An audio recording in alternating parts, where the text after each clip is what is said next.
Welcome to the Bad Roman Podcast. On this show, we talk with veterans, community leaders, Christians and non-Christians as we explore the entanglement of Christians with the state. The Bad Roman Project was created out of the firm belief that as Christians, we are called to follow Christ, not the state. Here is your host, Craig Hargis. Hey folks, today I'm joined by Caleb Kesterson. As you know, we invite listeners to contribute to our blog, and Caleb has written a couple of articles with the extremely popular Lord of the Rings series in mind. And we have received some great feedback from his articles. He's a self-described voluntarist and Anabaptist. We're going to go into to discuss these topics and his articles. Let's go. Right. Would you rather serve God than serve Caesar? You feel me? Right. I'm just trying to live what he said. I'm just trying to live what he said. I ain't scared. I will take one to the head. Go ahead. So it's safe to say that I'm bad. So it's safe to say that I'm bad. So it's safe to say that I'm Caleb, how are you doing today? Pretty good. Thanks for having me on. Yes, sir. I'm glad that you agreed to come on. And like I said, when we invite folks to contribute to the blog, we give them the option to come on and talk more about their articles. And I'm happy that you agreed to come on because you're the first one we got a ton of feedback from. And we had some people, Abby Kleckner, who writes for a blog, she was really interested in to know if you were going to do another one. And I asked you and you were happy to do another one. And so I'm really happy. I'm really thankful that you contributed to this because, like I said, we had some great feedback and it made a lot of movement, like sharing in social media and stuff, just to watch people sharing it themselves. You know, I can follow the shares from Facebook and it got a lot of traffic and it was well received. And I really appreciate you taking the time to do that. So before we get started, I want you to give us a little background of yourself since this is your first time on the show. And I like to give everybody the opportunities. If you haven't been on the show before, I like to get the background so people can become more familiar with who Caleb is. Yeah, first I just want to start out and say this is probably the only podcast I've heard of that has had both Scott Horton and Bruxy Cavey on it. Really, I consider them both absolute heroes of mine, and it's cool to see them in those two worlds brought together like that. So I appreciate that you do that. I live in Michigan with my wife and 3-year-old son. We have another one on the way due later this year. I work in agriculture. I used to pastor in the Assemblies of God a few years ago, but I've since left that, and now I run a home church. It's very like Anabaptist type feel to it.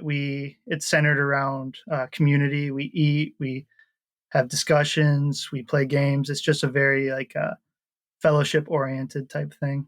Some of my passions include politics, theology. I love history, reading, writing, fiction, anything like that. And with these articles, that was really a way for me to bring all those things together. Well, you mentioned with getting Bruxy and Scott Horton both on the show, not together, obviously, but I think that would be a cool conversation, though, to get Bruxy Cavey and Scott Horton on the same podcast. Maybe I'll reach out to them and get that going because I don't know that Scott Horton is a Christian or not, but he understands, and talking to him, he understands enough about the New Testament to know that how Christians are behaving today is not how Jesus expected Christians to behave, especially when it comes to like war. And that's why I wanted to have him on because he's got a knowledge of American foreign policy like nobody I've ever heard. It's incredible to me to listen to. And I love his show, and I just eat it up. And Bruxy Cavey is a little more laid back. It was funny because talking to him, I almost had to kind of lead him some in the conversation. And with Scott Horton, I could just let him have it, you know. And if you're familiar with Scott Horton, you know he can just run with things. And it was great because that makes my job a whole lot easier when the guests will just talk, and I can just sit here and eat it all up. But I've been in conversation with Bruxy here the past couple of weeks about getting him on again to talk about the Anabaptist, because the Anabaptist field, now I'm familiar with voluntarism, obviously, but the Anabaptist side of it has been very intriguing to me. And I want to talk to you a little bit about that before we get into your articles, because what I've noticed in my study of the early church and how the Anabaptists react to the state and how they are more Jesus-centric than what you're going to see in your mainstream churches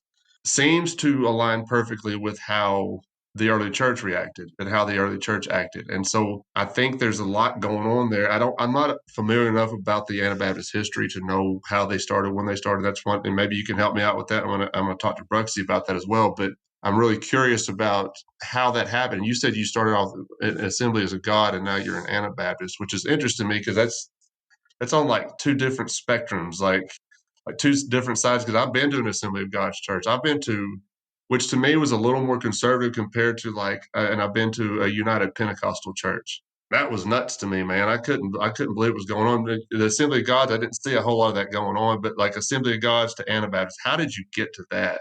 See, growing up, I never really learned about the peace aspect of the gospel from church, right? So, I mean, most of the wars, the people were usually conservative and they were all in support of the different wars and whatnot.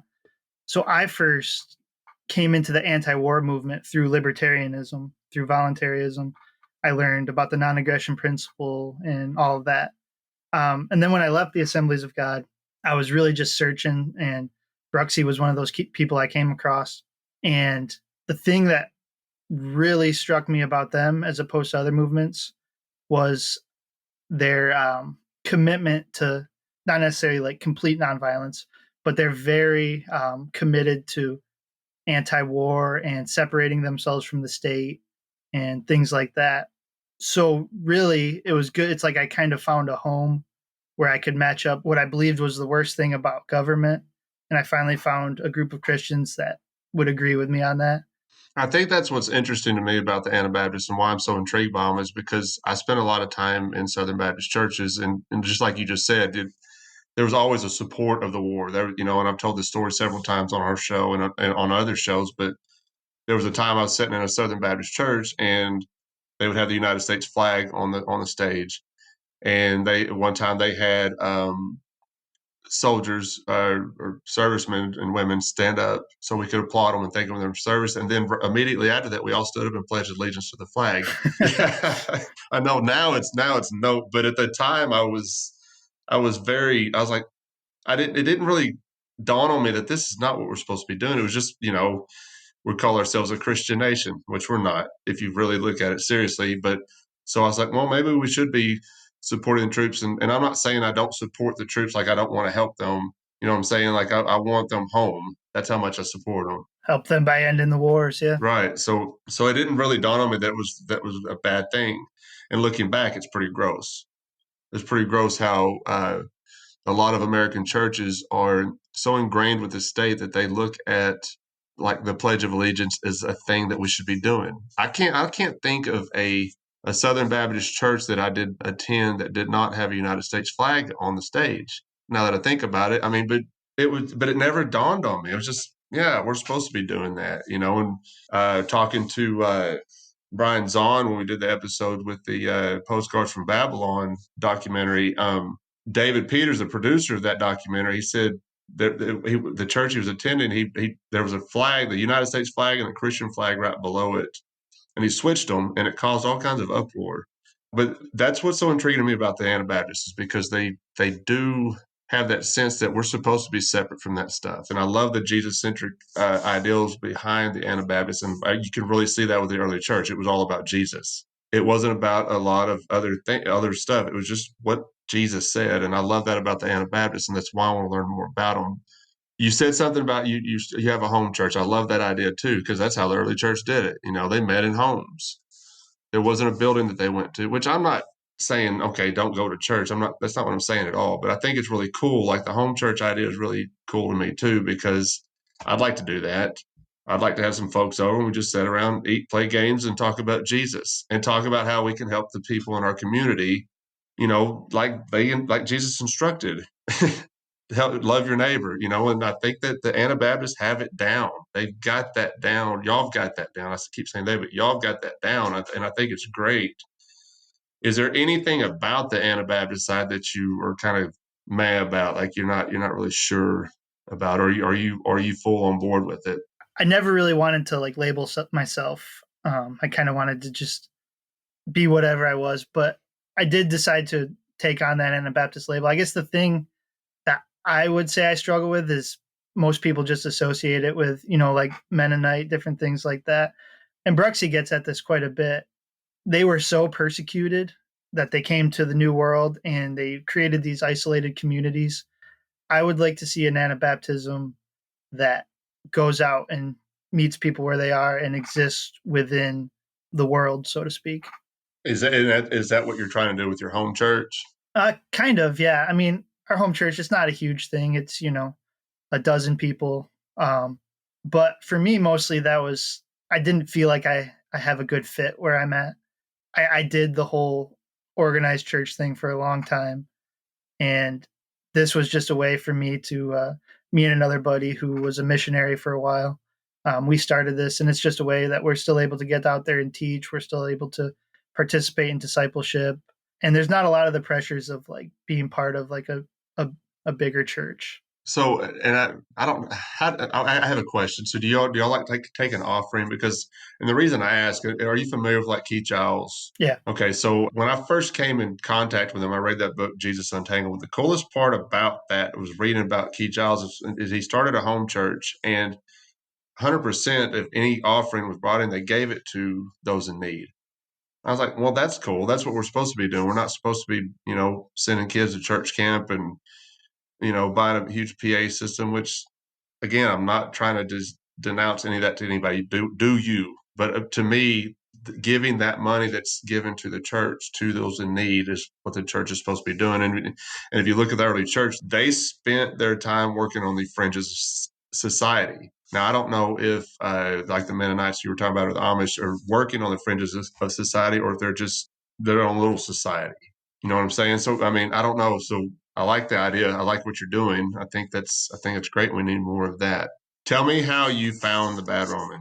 I think I saw Bruxy tweet that he had been on here as a guest, and I soak up everything he puts out there. So I listened. I'm like, these guys are everything that I am. They're all about liberty, voluntary human interaction, peace, Christianity. You don't always see all those things brought together in one place. No, you don't. And that's pretty much what started the project. I mean, we're trying to get that out there. There's other Christian-anarchist podcasts out there as well that are trying to do the same thing. And I think that the Bad Roman has really resonated with a lot of folks. And that's one thing. And I don't recommend go listen to the trailer to this podcast because it was awful. I sounded like a horrible mouth breather in it. I was still trying to get comfortable with the microphone. I didn't know what I was doing. And but I did mention in there that we're trying to give a spot for folks that are having the same ideals, a place to go, to be a resource to these folks. Because if we can get that message out to one person, then they can spread it to somebody else. And we've got a lot of that coming back, feedback coming from folks that they're sharing our podcast or our blog articles with folks in their community, and it's getting a good response. It's kind of taken off and a lot quicker than I thought, and nobody is more surprised than me. And I promise you that nobody's coming here to listen to me because I can bumble through this. But the gist, the different perspectives we get on the show, I think is what people want to hear, because it gives somebody a different idea of what's going on out there that they're not hearing from the mainstream. Yeah. I mean, I think you guys are doing a great job. I love your website. It's got a really good look to it. And it's really providing that third way that the Anabaptists sometimes talk about. The right and the left so politically divided. This is like a place where we can say, no, this is what the way of Jesus looks like. It's peace, it's love, it's all these things. And it's not politics. Before we got started with the project and didn't know what direction we were going, I spent a lot of time noticing that I was very frustrated with the Christian right, and because that's where I came from. And the more I learned about voluntarism or anarchism, the more I understood how it aligned perfectly with my faith, and it was a done deal. But then I was like, all right, this is what we're going to do. We're going to talk about Christian-anarchy, and anarcho-Christian. Kind of, that's how I got involved with listening to anarcho-Christian and then learning more about it. And I've got a lot of things to say. And people get sick of my social media posts, so I can get behind a mic, holler at people for a little while, and they can choose to listen or not. Now, I've lost some friends over it, but that's cool. I mean, it is what it is. I can't deny or ignore what I've learned. And I would hope that anybody listening that is not a fan of me would appreciate the fact that I'm just going to tell you the truth from what I see. And I think that's the way we're supposed to go. You got to kind of be humble, but you got to kind of punch people in the mouth with the truth too. Otherwise they're not going to listen. You can punch people in the mouth lovingly, right? Is that a thing with words? It is now. Yeah. It is now. Okay, we're going to start punching people in the mouth lovingly. Yeah, so I'm with you. I largely come from the Christian right. I mean, like my parents aren't bad or anything. They're not as militant as a lot of the people that we were around when I grew up and stuff. But yeah, I mean, what we saw with the evangelical right, that was pretty crazy. I'm also pretty worried about the left too, though. The Christian left, they are more than willing to use the sword too. They just have less American flags. That's the only difference. This is the truth. Now, I'm not. I know I have some left-leaning Christian friends, but I'm not as. I don't know enough about them to pick on them like I do the right. Like I can pick on the right because that's where I came from, but the left to me is very honest about their tyranny. The right is very secretive about it. They're doing the same thing. They're just going about it in a different way. Like the left is going to tell you we're going to do this and you're going to like it or we're going to lock you in a cage. The right's like, we're going to talk about it behind closed doors and you're not going to know we're going to do it to you until it happens to you. Yeah, they talk the big liberty game, and then at the end of the day, they spend as much, they do it. You know, to me, it doesn't matter who ends up being in charge. The same issues arise. At least, I guess now with someone on the left being in power, like it's a chance for some of those people to come back and to embrace the ideas of liberty again. Although it's pretty crazy out there right now. I mean, the amount of people who, in my own community, people on the right who I wanted to completely get rid of the Constitution and install Trump as a dictator, it kind of blew me away, to be honest with you. Like, it's the group that has always been about the Constitution, but as soon as they had their guy, it's just out the window. Oh, yeah. Listen, I spent the last 4 years pointing the hypocrisy out of the right. And when Biden got elected, I was like, man, I have missed picking on the left. I have missed it because I spent, the first 16 years of my statism when I was an active voter picking on the left and pushing the right agenda. But I haven't had that opportunity. Like when Obama got elected, I kind of just went about my life. You saw when Obama got elected, there was a sense of like they were worshiping the guy like he was the next coming. And I say this all the time, but when Trump was elected and how his supporters they took it to a whole new level, and you saw it whenever he lost the election to Biden. And I'm sure it was probably rigged. They're always rigged. I mean, it's a fraudulent system. I mean, that people were surprised by it was funny to me. But the fact that they got so upset when Biden, like the thing with the at the Capitol when they stormed the Capitol. I don't know. It didn't. I just kind of I woke up. There were some messages from some friends about it. I turned on social media. I turned on, and I don't watch mainstream media, but I did turn it on to kind of see what was going on. I watched it for about 5 minutes, and I rolled over and went back to sleep because it didn't surprise me. We've seen it coming for 4 years. I mean, politically, that was like the worst thing they could have possibly done. They just gave the left ammunition to go after them for years to come. I mean, even with that domestic terrorist label and everything. And to me, it was clear they weren't trying to overthrow the government. I mean, if, you have these right wingers and they didn't even have their guns with them. If they're going to overthrow something, they'll have guns with them. No, they were trying to keep their guy in office. That's all. They were trying to keep their master in charge. That's all they were trying to do. That's all it was. Yeah. I mean, I think it got out of hand. I was a little surprised that they did take it that far, but I think it's quite a bit overblown at the same time too. But yeah, I mean, they sacrificed their values for Trump, and then later that day he just sold them out. Yeah.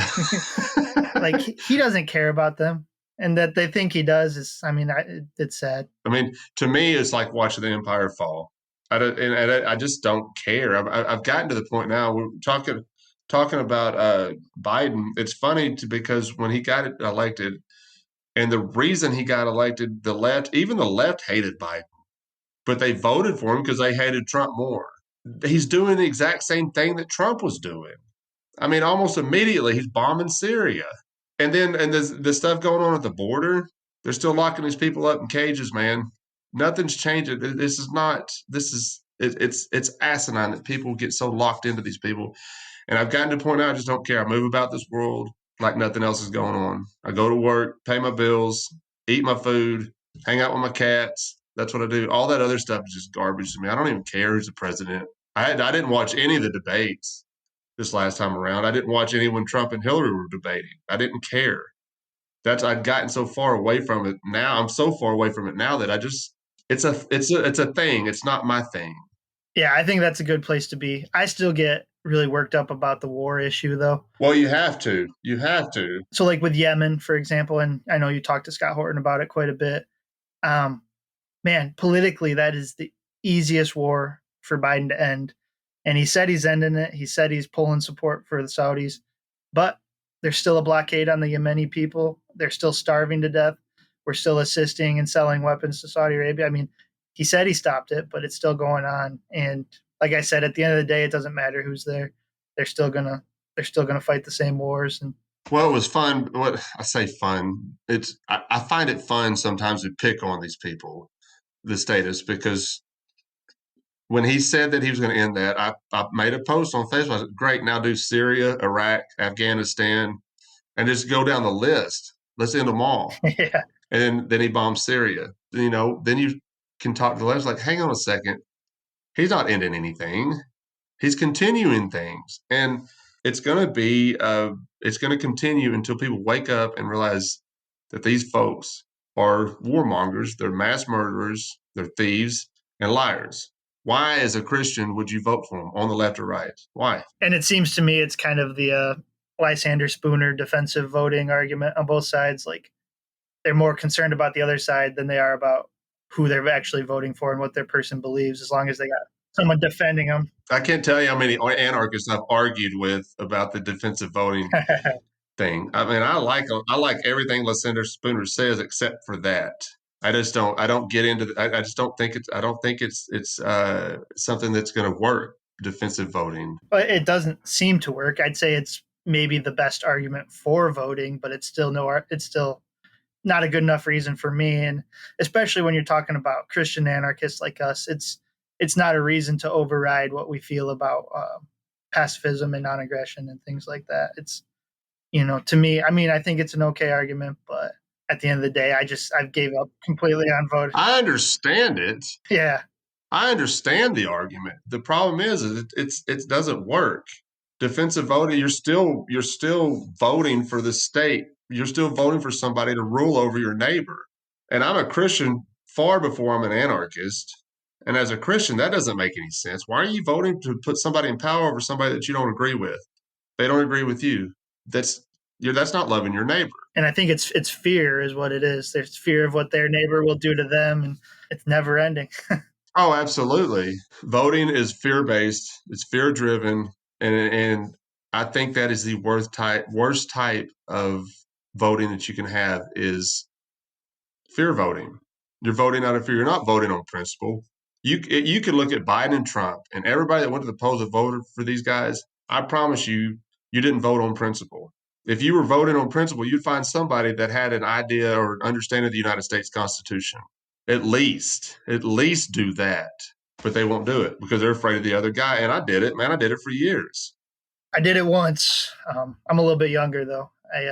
I'll say it, but I voted for Mitt Romney in 2012. I did too. And what I like to say is I thank God every day that he didn't win, because I would have had so much blood on my hands, and I don't know if I could have taken that. I mean, because he would have been just like everyone else, Yeah, I mean, and that's another thing we talk about too. If you don't realize that when you're voting for these folks, that you are kind of complicit in what their actions are. You know how they're going to behave.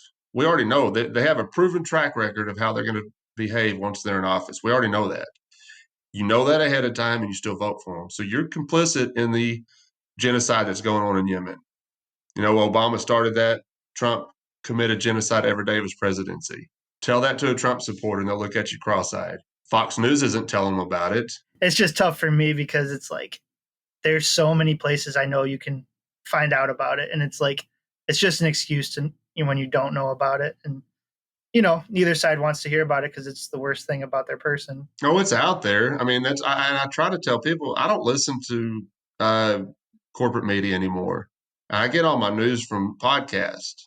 And that's how I learned about Yemen. I didn't know anything about Yemen until I started listening to Scott Horton, Free Man Beyond the Wall, and stuff like that. That's how I heard about Yemen, not from Fox News or CNN. They're not talking about it. They're going to talk about how bad the other team is. Yeah. So last thing, I think every day, the first place I go to when I get online is antiwar.com. Even if you don't read any of the articles, just read the headlines and you'll be just way more caught up than anybody on foreign policy. Oh, yeah. Yeah. So at work, and I tell this story all the time too, but at work we have 2 TVs. We got Fox News and we have ESPN. People are glued to Fox News. And I'll start talking about things like Yemen or, somebody told me the other day, man, that Texas governor, y'all got it right down there in Texas. He's sending the National Guard to the border. And I didn't engage him. Man, I was chewing my tongue in two not to engage this guy on break. I was like, I'm not doing it. I'm not doing it. I was like, all right. And I just went back to eating my snack and playing on my phone because I was not going to do it because I'm not, as a Christian, I cannot support locking people in cages for crossing a government border. I can't support it as a Christian. And there's a lot of Christians that support it. I've heard Christians say that they would be willing to go down there and set up and shoot them crossing the border. Yeah, that's what Jesus would do. I will say in the last few years, I've really calmed down about getting in the arguments online and in person and stuff. I'm just kind of like, whatever, government's stupid. I don't really feel the need to explain it as much anymore. I don't really have the energy. Well, you're doing better than me. I think I've gotten better, though, to a point. Now, what I tend to do with my Facebook posts is I tend to bait them. Yeah. Because I don't go on their posts. I don't go on their very seldom. Now, if they say something just so stupid, I was like, I can't not say anything. So I have to say something and then I'll leave it at that. But with my posts, normally I'm just baiting these conversations because I'm not really trying to change their mind. What I'm trying to do is get people that are curious about what we're talking about, that are reading the comments, and they're wanting to know more about what we're talking about. Those are the folks I'm trying to reach because the person that I'm baiting, man, they're not interested in changing their mind. They're not. They're so dug in to a point that you can't. You just got to let them have it. Like the whole QAnon stuff, the insanity of that stuff was just after.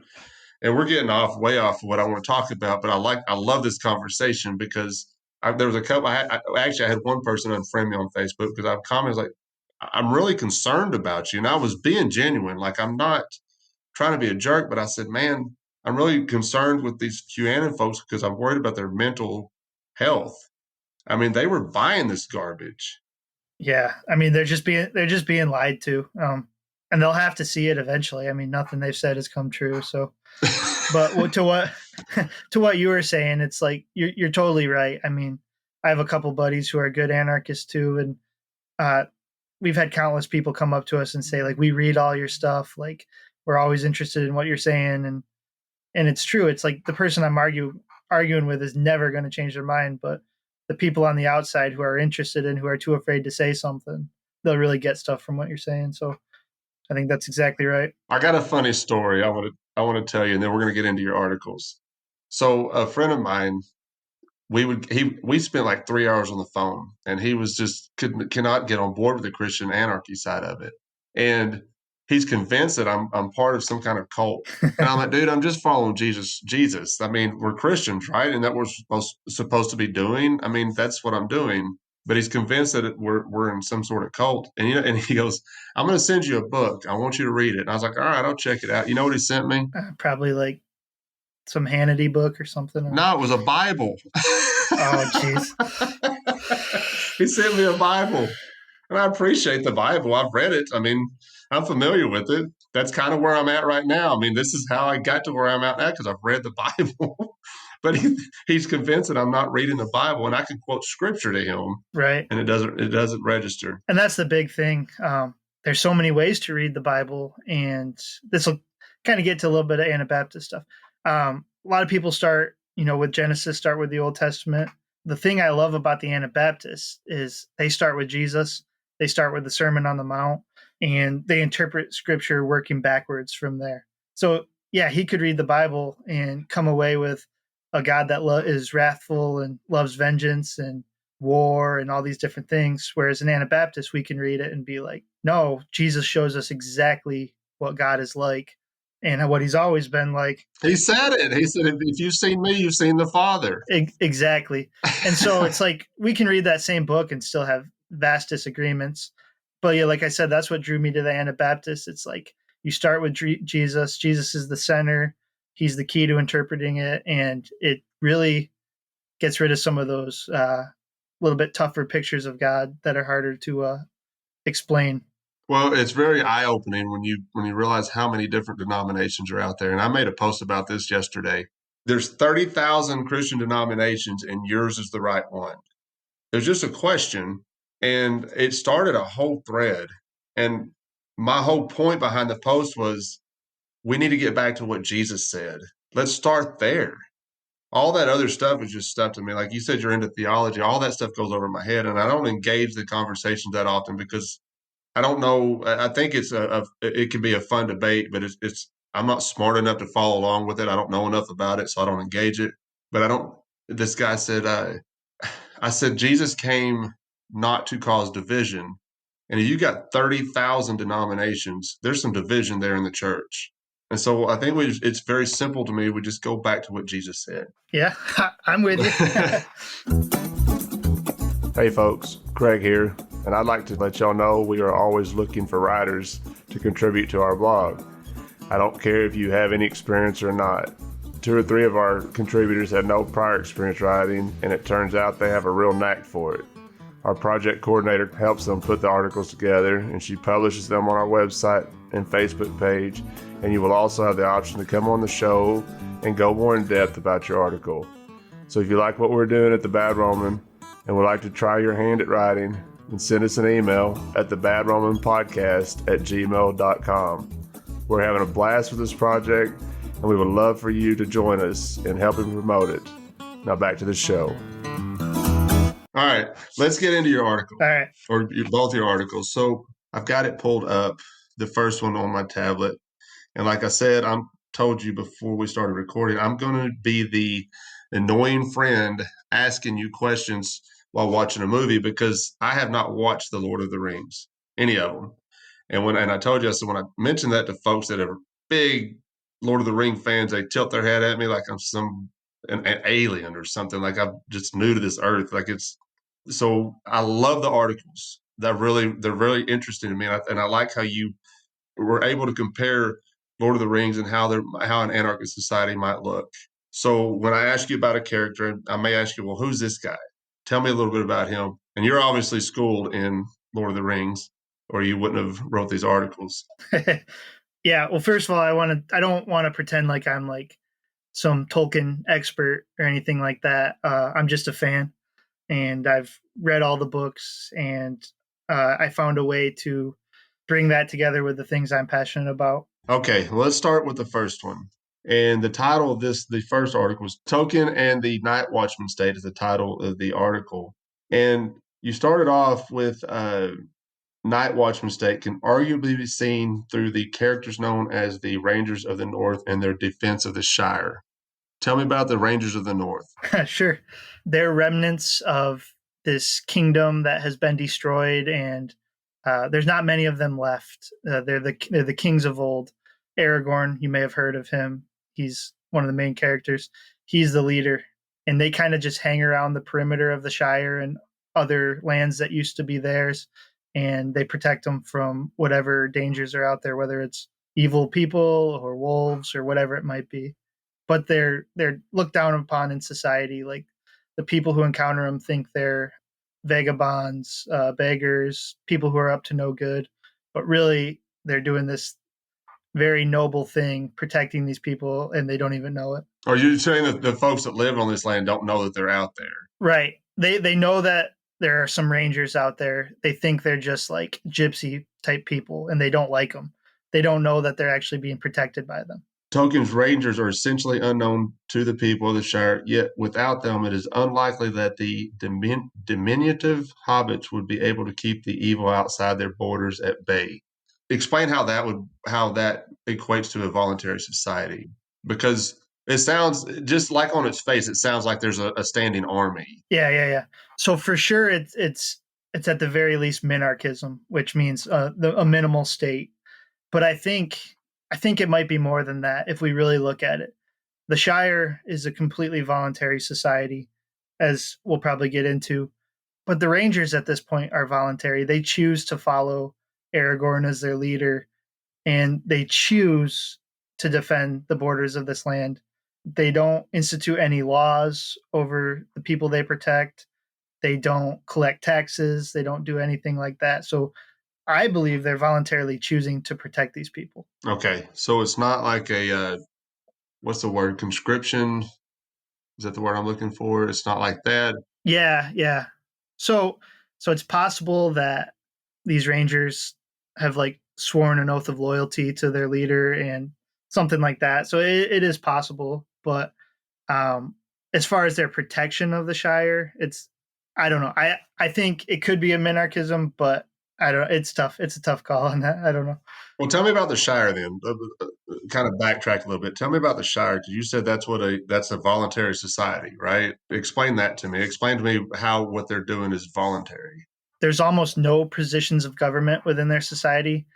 They have a mayor who they vote for every few years, and mostly his job is to just like preside over feasts and different things like that. It's very ceremonial position. The only other thing that would resemble a government is this group known as the sheriffs, kind of like a sheriff, and their job is to just kind of patrol the Shire and make sure nobody's causing any trouble. Mostly outsiders causing any trouble. Like, say if there was like wolves that crossed the river and tried to get in, it'd be their job to protect the people from them. But that's also a completely voluntary group. And other than that, it's just these people who are going about their lives. It's very family based in the Shire. Your position and your rank is really based on what kind of family you come from. So there is like a hierarchy in that sense, but no government to speak of. Okay. I like it. I think we need one of those around here. I don't know. I've got a friend that I guess the is his name Frodo? Yeah. Okay. So I got a friend. I call him Frodo because he's short and muscular and stuff. And he doesn't like the nickname, but I got it because I can't remember what movie it was. It was Adam Sandler. He got pulled over. He'd been drinking. And he got pulled over, and the cop pulled him over, and he's The Longest Yard. Yeah, he's like, he goes, "Do you get your XM radio with those ears?" And he called him Frodo or something. So ever since then, I started calling my buddy Frodo. I had no idea it came from the movie either. Oh, and like we were talking about earlier, I don't care if you ever watch the movies. I think they're good, but definitely read the books if you ever get a chance. That's where the good stuff is. Well, the books are always better than the movies. For the most part. Every book that I've read that was turned into a movie, it seems like the movie missed a whole lot from what I understood in the book. So are you seeing that with these movies, that they're leaving out some stuff? Or Yeah. I think the Lord of the Rings movies they're beautiful. The scenery is amazing. The music's amazing. I think they focus really heavy on the battles and the action, and that's cool. And I think it makes for a good movie. But that's not really what Tolkien did. Like, there's this battle that's probably like 10 minutes of screen time, and it gets like a paragraph in the Lord of the Rings book. All right. So the second article was called Tolkien and Power. And what stood out to me the most about this article is that power corrupts good intentions. And I think that a lot of folks who seek political power have good intentions in mind, but once they get that power, it tends to corrupt them. And I think, and what's this guy's name? Gandalf. He said, "With that power, I should have power too great and terrible, and over me the ring would gain a power still greater and more deadly. His eyes flashed, and his face was lit as by a fire within. Do not tempt me, for I do not wish to become like the Dark Lord himself. Yet the way of the ring to my heart is my pity for my weakness, and the desire of strength to do good. Do not tempt me. I dare not take it, not even keep it safe unused. The wish to wield it would be too great for my strength. I shall have such need of it. Great perils lie before me. I mean, dude, that just pretty much describes the United States government and these people get power. He understood it. We need Gandalf running for office, but he doesn't want that power. Yeah, I mean, what it really gets at is he has the best of intentions. Like, his whole life is dedicated to helping rid Middle Earth of evil, and he knows how much the ring could help him, but he knows what it would turn him into at the end of the day. He would be the new Dark Lord. It's this pitfall of power where you start out with good intentions, and then before you know it, you turn into the very thing you're trying to defeat. There is a part in here in this article, too, I'm still finding, and you mentioned how you found it's kind of funny to look at how when Jesus, they were trying to make him king, and he ran away from them. Yeah, it's in John 6. Kind of a weird verse, to be honest with you. He didn't want to become king as far as like being king that like uses power over people. It wasn't his time. Obviously, we consider Jesus to be Lord, but we realize that his kingdom operates in a little bit different way. Well, so I just found it. You said the first is John 6:15, where Jesus has to flee because the people want to make him king by force. Yeah. Which is quite comical, given he resists the temptation to rule over us with force because he was seeking to set up an entirely different kind of kingdom. Yeah. And the other verse is Matthew 20:25-8, when the mother of James and John asked Jesus if they can sit on his right and left in his new kingdom.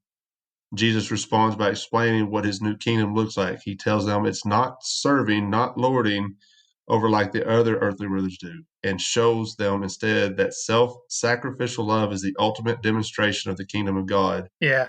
Or as Tolkien might say, you can't fight the enemy with his own ring without turning into an enemy. But unfortunately, Gandalf's wisdom seems to long ago to have passed him into the true West.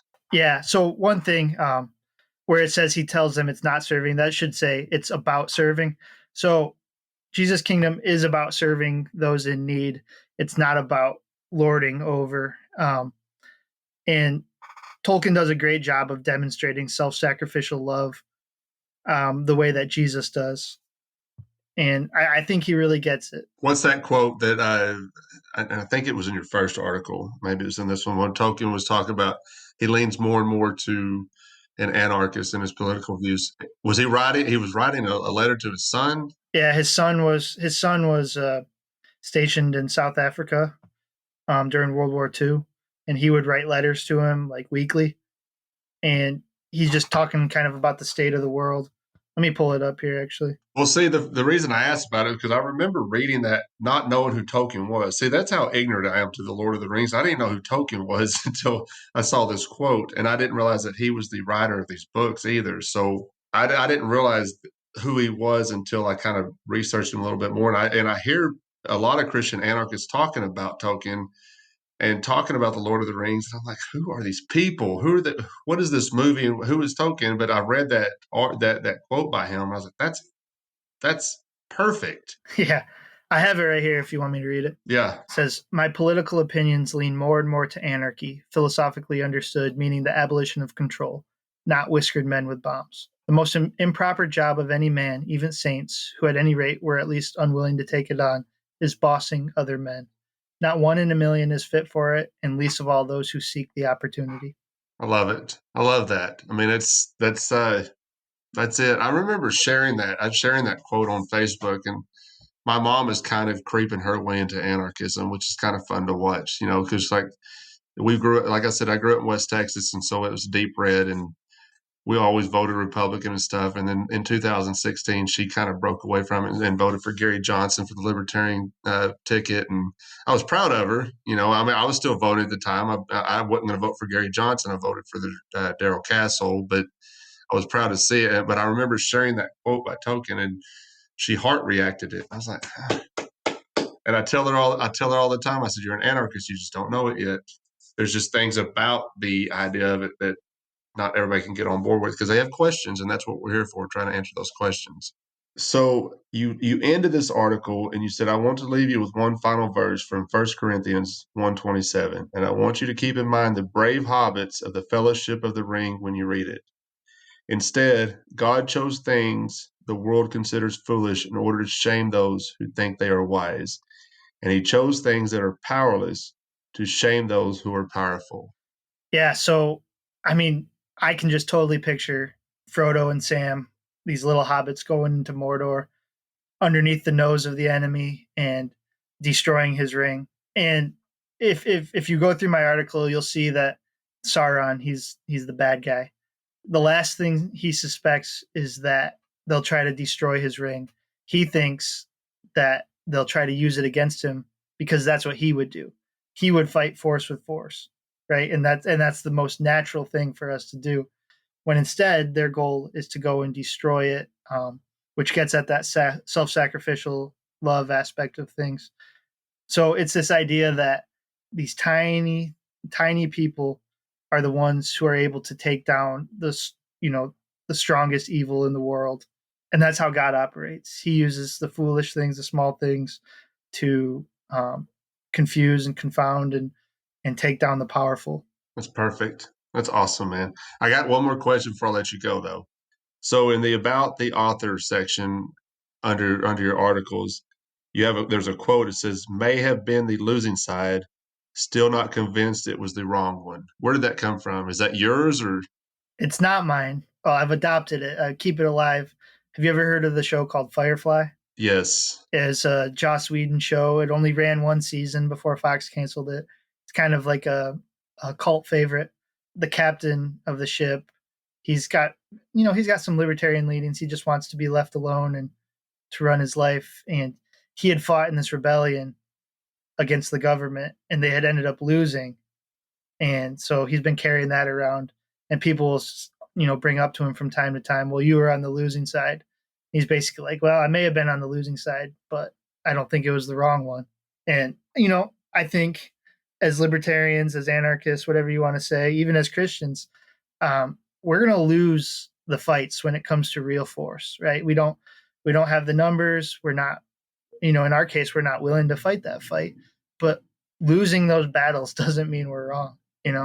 It stands standing on our principles is the most important thing there. That's awesome. I love it. So is there anything you're doing other than writing for the Bad Roman? Is there that you want to plug here before I let you go? You can follow me on Twitter at CalebMK5. I just tweet whatever I'm thinking. I go after the right and the left just the same. Talk a lot about war, talk a little bit about Christianity, sports, different things like that. I will say I do plan on writing some articles in the near future about Anabaptism for you guys.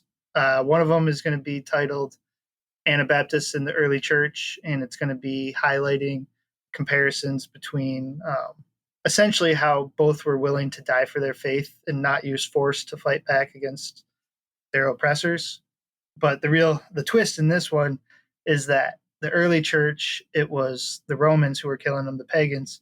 But for the Anabaptists, it was Catholics and Protestants who were killing them. I'm really interested in this, and you told me that in our emails that you were going to do an article about that. And I really am looking forward to this one because I'm a student of the early church, or trying to be, and it's how they interacted is very fascinating to me. How they interacted with the state, and I'm really looking forward to this. And I will have you back on the show to talk about that too, because it really is key to what we're doing with the Bad Roman. And I'm looking forward to that. Really looking forward to that. I'm really excited about it. So, is there anything else you want to say before I let you go and let you get out of here and let you get back to your family? No, nothing else. Nothing too exciting. Well, man, I appreciate it. And I really appreciate your time and taking the time to come on and talk about these articles. We didn't get to touch on everything. We spent like the first half hour kind of ranting and raving about different things, which was cool. I mean, I like the conversation. The conversation's always fun. But if y'all have not read his articles at thebadroman.com, go check them out. If you're a fan of the Lord of the Rings, you're going to enjoy them. If you don't know anything about the Lord of the Rings, like me, you're still going to find them interesting. That, like I said, the not knowing anything about it, but reading the articles, they're very interesting to me. And appreciate it. I really like how you put it all together. And I'm looking forward to the Anabaptist article. Yeah, thanks for having me on.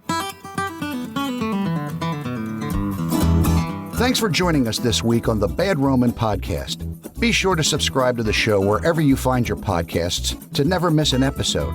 And while you're at it, if you like what you heard, we'd appreciate a rating on iTunes. Or if you'd simply tell a friend about the show, it really helps people find us. 100% of donations are given to local charities in Memphis, Tennessee. To learn more about the Bad Roman Project and to find show notes, please visit thebadroman.com.